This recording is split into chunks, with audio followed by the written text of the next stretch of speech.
মানে মুকলি কৰিবলৈ আপুনি কিবা কৰিছে? হয় হয়, পোনপ্ৰথমে আমি সদৌ কোচ ৰাজবংশী ছাত্ৰ সন্থাৰ পৰা বিটিআৰ চৰকাৰক মাননীয় শ্ৰীযুত প্ৰমোদ বড়ো ডাঙৰীয়াক শুভেচ্ছা তথা অভিনন্দন দিছোঁ, ধন্যবাদ দিছোঁ যে আজি কোচ ৰাজবংশী জনগোষ্ঠীটোৰ যুগ যুগ ধৰি আমাৰ আন্দোলন চলি আছে, ভাষা কলা কৃষ্টি পৃথক সমতাপুৰ জনজাতিকৰণ। কিন্তু আজি ইমান দিন আন্দোলন চলি থকাৰ পৰিপ্ৰেক্ষিততো কিন্তু আমাৰ কোচ ৰাজবংশীৰ যিবিলাক জ্বলন্ত সমস্যা, জাতি এটা জীয়াই থকাৰ যি সমস্যা, আমি আন্দোলন কৰিছোঁ।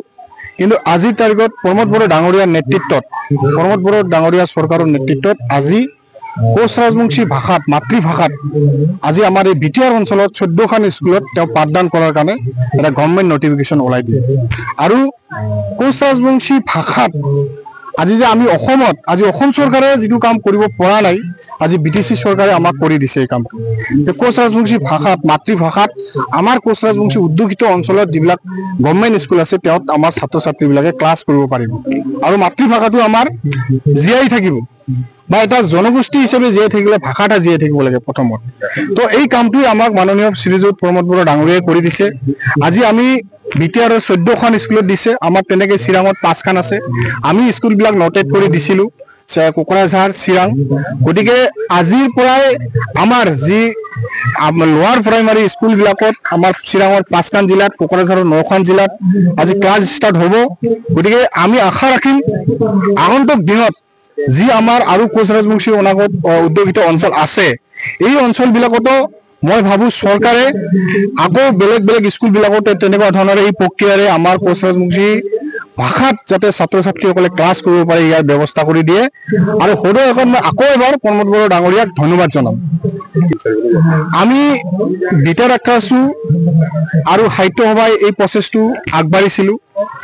আকৌ আমি লোৱাৰ প্ৰাইমাৰী লৈ যোৱাৰ কাৰণেও আমি নিশ্চয় আলোচনা বিলোচনা কৰিম। আমাৰ ইণ্টেলেকচুৱেল, আমাৰ সাহিত্যিক, আমি এইখিনি বস্তু আগবাঢ়ি লৈ যাম। আৰু আমাক প্ৰমোদ বড়ো ডাঙৰীয়াই প্ৰতিশ্ৰুতি দিছে যে আপোনালোকৰ যি এতিয়া লোৱাৰ প্ৰাইমাৰীত হৈ গ'ল, আপোনালোকক আমি আপাৰ প্ৰাইমাৰীলৈকে আমি উন্নতিকৰণ কৰি আপোনালোকৰ ভাষাটোক আমি ষ্টাব্লিছ কৰাৰ কাৰণে বিটিআৰত আপোনালোকক আমি কিবা কৰিম।